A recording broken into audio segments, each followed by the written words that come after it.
swifter than a speeding bullet. More powerful than a locomotive. Able to leap tall buildings at a single bound. Look, up in the sky, it's a bird. It's a plane! Is Luminar the next Lightroom killer?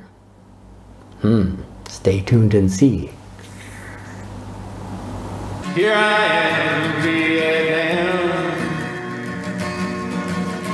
Raining's always coming down. Camera Talk with Dr. Scott. Welcome to another episode. Here where this week we're going to be talking about something, instead of me demonstrating various things to you, I'm just going to be talking to you straight up about some, the idea of keeping everything on budget. So again, it's modesty photography. So, I'm looking to share with you ways to save money. So this week's topic is all about Luminar versus Lightroom. And it's not really a versus, but is Luminar a Lightroom killer? Hopefully not. We don't want to kill anything here. But I'm trying to save you money. So this week's episode, that's what we're going to be looking at, is how to save some money with Luminar. So stay tuned.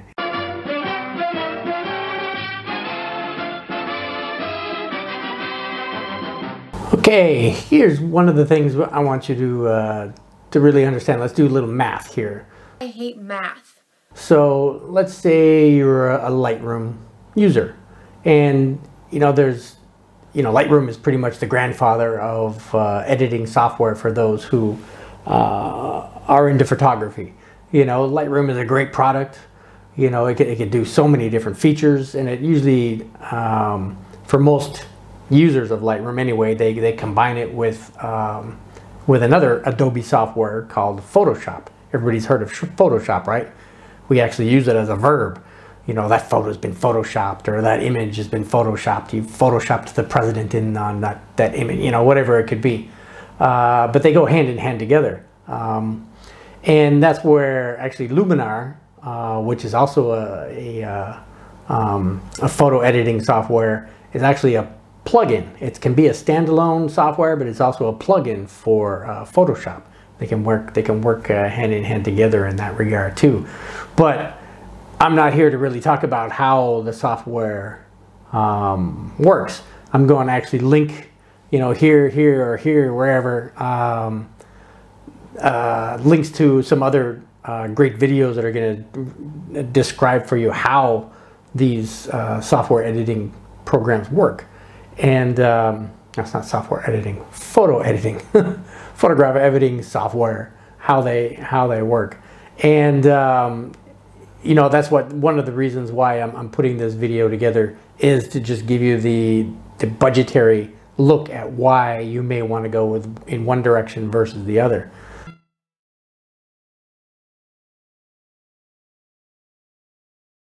So let's start with Lightroom. Lightroom again is it's a great product. A lot of photographers use it. A lot of photographers will stand by it and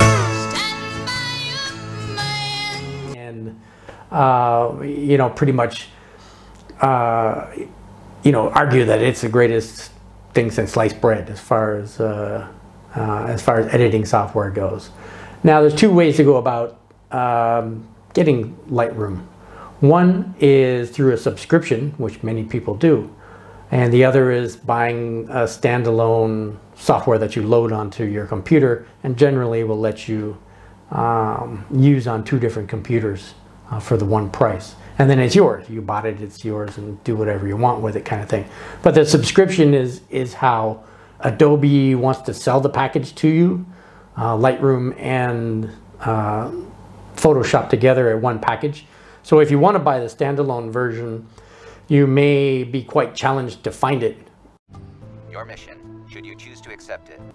And they do that intentionally, of course, because they want you to subscribe. They make more money that way. But you can still buy it as a standalone program through Adobe. You just have to search for it to find it there.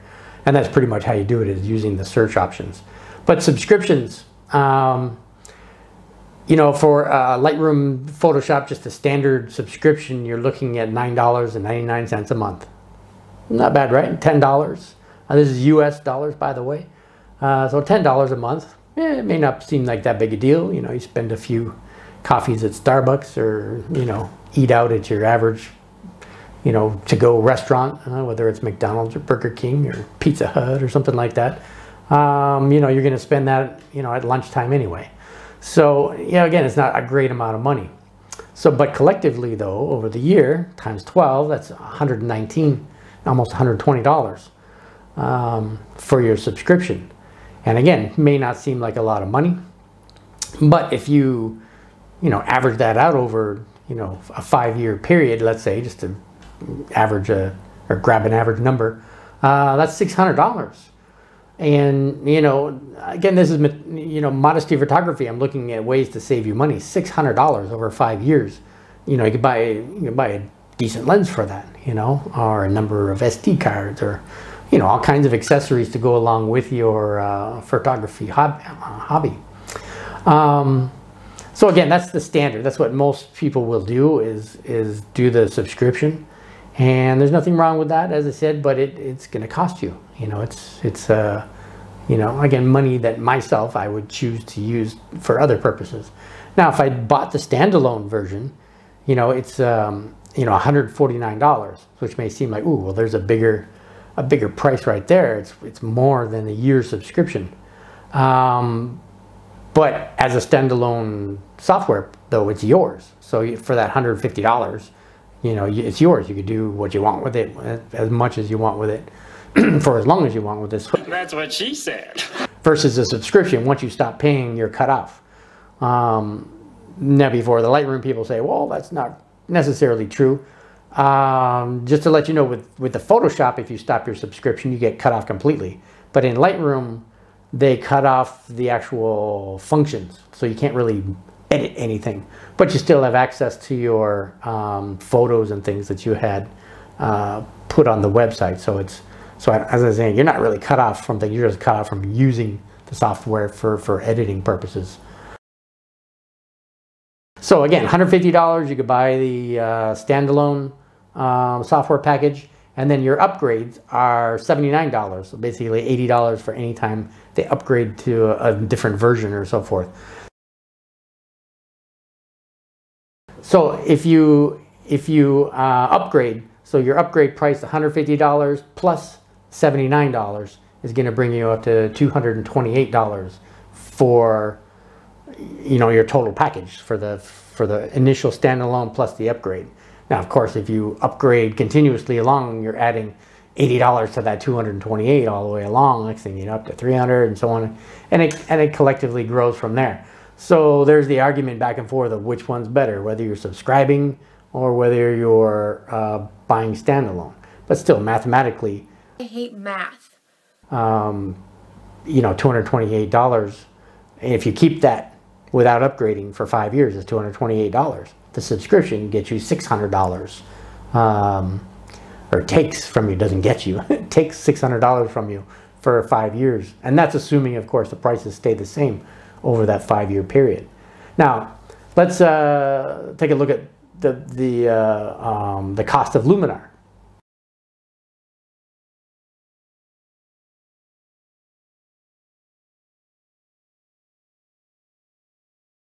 Quickie, my throat's getting a little dry here. 18 years old. So, Luminar. Now, Luminar is one that a software package that I discovered through, you know, doing some research.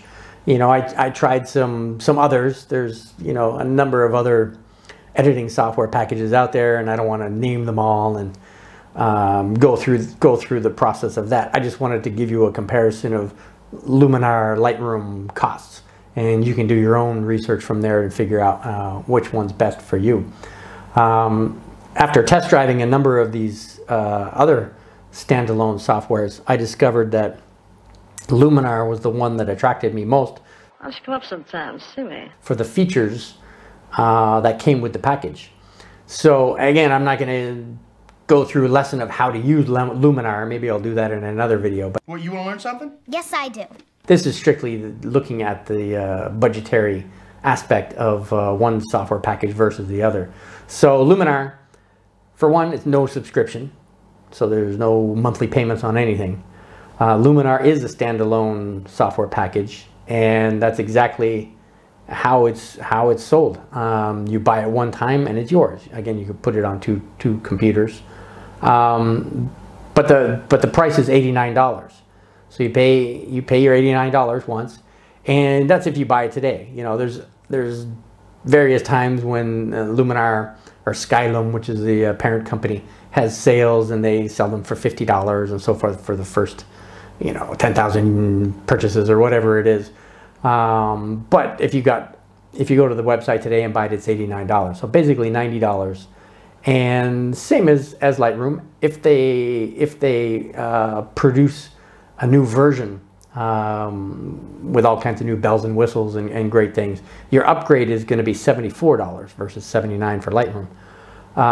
So right away you could see some advantages in that aspect.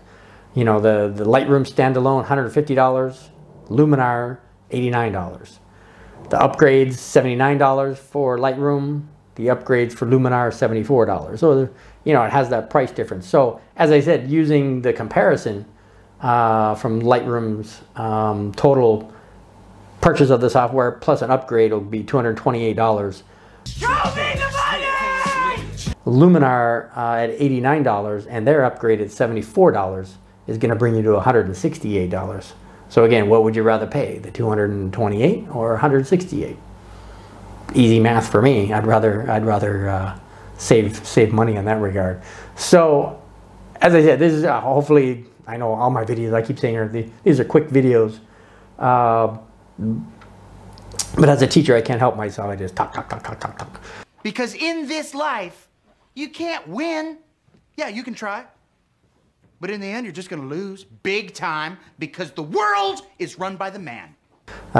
So anyway, if excuse me, if you'd like to go with Luminar, one thing I would always advise you to do is take their trial package, which I think is for 30 days or something like that, and try it out. Run it through its paces. Make sure it does what it needs to do, and make sure it's the software for you. And same with Lightroom, or same with Capture One, or and all these different software packages out there.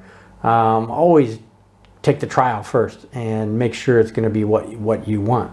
And what I found is that Luminar was the one that worked for me. And I don't want to be the Luminar salesman here, trying to push the product or anything. I'm just sharing with you, as I said, from the modesty photography point of view, which is saving money. Photography on a budget. The $89 is the way to go. $89 is yours for life.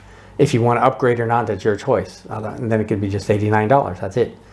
And it's same with Lightroom. But again, $150 versus $89. I'd rather use the money difference to buy other things. So what I'm going to do too is provide a link below if you are interested in actually purchasing Luminar. I've signed up for their money savings package for buyers to save you $10. And you've heard these on a million other YouTube channels where the YouTuber is saying, sign up for this place or that place or this product or that product and save $10. Why not? If you can save money, you save it, whichever way you want to go. I'm not doing this to make money, so it really doesn't matter to me. I can't lie! But it's again an opportunity for you to buy it at $79 instead of $89. So hey, why not? So that's pretty much it in a nutshell. Is Luminar a Lightroom killer? No, it's not gonna. It's obviously not going to take away all the features that Lightroom has that Luminar doesn't. But that's not to say that Luminar won't one day be up to the same level as Lightroom, and may actually be a Lightroom killer. So that's it from Dr. Scott. This is Camera Talk, and you have yourself a great weekend or week, whichever is coming up. Remember to subscribe And remember to hit that like button or smash it, as Peter McKinnon would say. Hit the like button if you like this video. Smash it. That's something that you're into 2020 style. So you have a great day, and we will talk to you in the next video. Here I am,